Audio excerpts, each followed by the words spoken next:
নমস্কার, আমি সুরঞ্জন। আপনারা দেখছেন ম্যাক্স টিভি। ইতিমধ্যে চেন্নাই সুপার কিংস এবং রয়্যাল চ্যালেঞ্জার্স বেঙ্গালুরু তাদের খেলা হয়ে গিয়েছে এবং সেই খেলার রেজাল্ট সেটা আমরা সবাই জানি। আমার আগের ভিডিওতে আমি বলেছিলাম যে রয়্যাল চ্যালেঞ্জার্স বেঙ্গালুরুর যেটা সমস্যা হবে সেটা হচ্ছে তাদের বোলিং। যদি তুল্যমূল্য বিচার করা হয় তাহলে চেন্নাই সুপার কিংস অনেক ব্যালেন্স সাইড, এবং সেটাই কিন্তু বাস্তবে হয়েছে। এবং চেন্নাই সুপার কিংস 173 রানকে চেস করে 174 রান করে জিতে গিয়েছে। 6 উইকেটে 176 করেছে, 4 উইকেটে। রবীন্দ্র জাডেজা এবং শিবম দুবে কফিনে শেষ পেরেকটি পুঁতে দিয়েছে। এবার রইল হচ্ছে যে আপনি যদি তুল্যমূল্য বিচার করেন তাহলে সেটাই দেখতে পাবেন যে ব্যালেন্স জিতিয়ে দিয়েছে। রয়্যাল চ্যালেঞ্জার্স বেঙ্গালুরুর ব্যাটিং যদি ফেল করে তাহলে রয়্যাল চ্যালেঞ্জার্স বেঙ্গালুরুর সমস্যা হবেই। তার কারণ তাদের শেষের দিকে বল করার লোক নেই। টপ লিগে খেলানো উচিত ছিল, কিন্তু টপ লিগে খেলানো হলো না।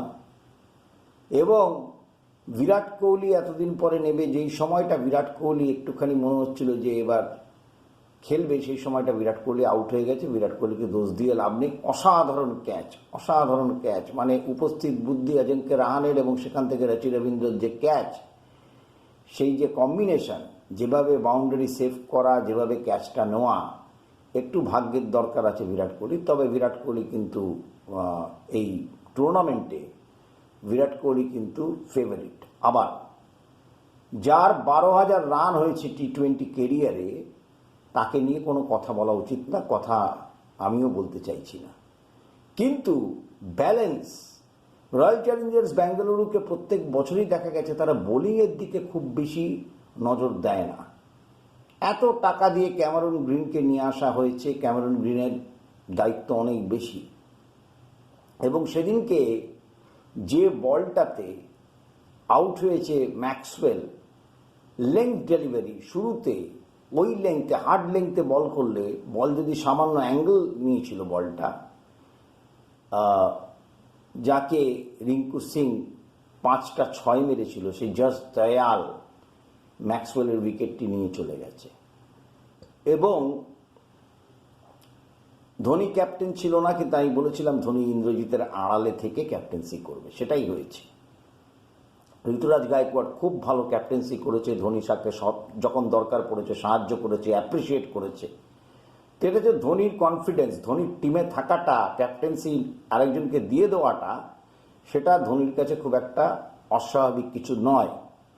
সুতরাং চেন্নাই সুপার কিংসের যদি আপনারা ব্যাটিং লাইন আপ দেখেন, বোলিং লাইন আপ দেখেন, অনেক ভ্যারাইটি তাদের বোলিং লাইন আপে রয়েছে।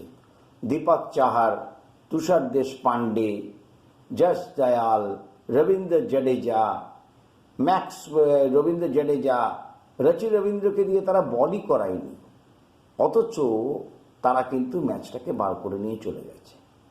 সুতরাং যেটা আমি বলেছি বারবার করে, যে বিরাট কোহলি কখনোই এই চিপকের গ্রাউন্ডে সাকসেসফুল নয়। তার অ্যাভারেজ হচ্ছে 30। সত্যি বিরাট কোহলি তারপরে 3 মাস বাদে এসছেন, সম্পূর্ণ ফিট, 100% ফিটনেসের জায়গায় কোনো সমস্যাই বিরাট কোহলির নেই।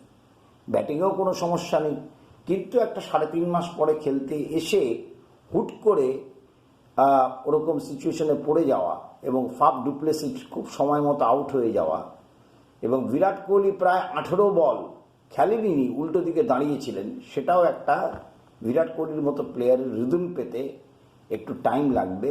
কিন্তু সেই টাইমটা কিন্তু খুব বেশি দেরি লাগবে না। পরের ম্যাচেই দেখবেন বিরাট কোহলি স্বমহিমায় ফিরে এসছেন।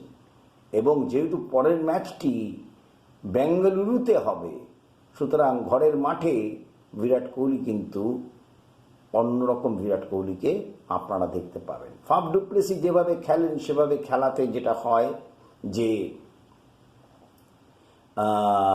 বিরাট কোহলির থেকে প্রেশারটা এমনি কম হয়ে যায়। তো বিরাট কোহলি নর্মাল ক্রিকেট সেদিনকে খেলতে পারতেন, কিন্তু উপায় ছিল না, কারণ 10 ওভারে যে রান ছিল তখন বিরাট কোহলি চালিয়ে খেলাটাই উচিত ছিল। এবং তিনি কিন্তু খুব ভালো কানেক্ট করেছিলেন শটটি। ও তো অসাধারণ ক্যাচ হয়ে গেছে, একটু লাক ভাগ্যের দরকার। যেটা বেঙ্গালুরুর যেটা সমস্যা সেটা হচ্ছে ভাগ্যটাও মাঝে মাঝে সাথ দেয় না। ক্যামেরন গ্রিন যে বলটা আউট হয়েছেন, যেভাবে মারতে গেলেন কাট শট, কোনো প্রয়োজন ছিল না। ক্যামেরন গ্রিনের থাকা উচিত ছিল, যার কাছে রেঞ্জেস অফ শট আছে। তিনি যে কোনো দিকে সোজা খেলতে পারেন, মিড উইকেটের উপর দিয়ে খেলতে পারেন, কাভারের উপর দিয়ে খেলতে পারেন, খুব ভালো কাট শট খেলেন। ট্র্যাপে পা দিলেন, যেটা ঋতুরাজ গায়কোয়াড় যে ট্র্যাপটা করেছিল, সেই ট্র্যাপে পা দিয়ে উনি কিন্তু আউট হলেন। যেহেতু অফসাইডটা ফাঁকা ছিল, অনসাইডে বেশি প্লেয়ার, অফসাইডে কম প্লেয়ার, তো অফসাইডের ওই গ্যাপটা, পয়েন্ট এবং থার্ড ম্যানের যে গ্যাপটা, সেই গ্যাপটা দেখতে গিয়ে উনি আউট হয়ে গেলেন। এবং যেটা প্রমাণ হলো যে আলটিমেটলি হচ্ছে যে ব্যালেন্স, টিমের ব্যালেন্সটা ভীষণভাবে প্রয়োজন। আমি হলে সবসময় টপ লিগে খেলাবো, জাস্ট ট্রায়ালের আগে আমি টপ লিগে খেলাবো। আমার 4জন যারা হবে, রচি রবীন্দ্র তো নয়, ম্যাক্সওয়েল হবে, ম্যাক্সওয়েলকে থাকতেই হবে টিমের মধ্যে। ম্যাক্সওয়েল থাকবে, টপলি থাকবে, ক্যামেরন গ্রিন থাকবে এবং ফাফ ডু প্লেসি। আমি জসডালের আগে টপলিকে খেলাতাম, কিন্তু ওদের স্পিন ডিপার্টমেন্টটা অত্যন্ত উইক, দুর্বল, এবং সেটাই সেদিনকে প্রমাণ পেয়েছে। রজত পাটিদার যেভাবে আউট হলো, যেভাবে ম্যাক্সওয়েল আউট হয়েছে, ঠিক একইভাবে রজত পাটিদারও আউট হয়েছে। এবং সব মিলিয়ে, এবং সিরাজের অত্যন্ত নিম্নমানের বোলিং সেদিনকে দেখা গেছে। সিরাজ কি করতে চেয়েছে সেটা ঠিক বোঝা যায়নি। সিরাজকে অনেক বেশি দায়িত্ব নিয়ে বল করা উচিত ছিল, কিন্তু সেটাও হয়নি। তো সব মিলিয়ে চেন্নাই প্রথম খেলা যথারীতি জিতে বেঙ্গালুরু, রয়্যাল চ্যালেঞ্জার্স বেঙ্গালুরুকে হারিয়েছে। এবং তারা তাদের যে হারার যে অব্যাহত রাখা, হার যেটাকে একদম চিপকের মাঠে তারা যে কখনো জেতেন না, বিগত বেশ কয়েক বছর ধরে তারা জেতেননি, প্রায় বোধহয় 7-8 বছর হয়ে গেছে তারা জেতেননি কোনো ম্যাচ, তো সেইটাই তারা বজায় রেখেছেন। এবং সব মিলিয়ে খুব ভালো শুরু সিএসকের। ধোনির পেছন থেকে যে অধিনায়কত্ব সেটাও রয়েছে। আর এবার আশা রাখতে হবে যে পরের ম্যাচে অন্তত টিম কম্বিনেশনটা যাতে ঠিক করে রয়্যাল চ্যালেঞ্জার্স বেঙ্গালুরু, সেই দিকে সবার নজর থাকবে, আমাদেরও নজর থাকবে, আপনাদেরও নজর থাকবে।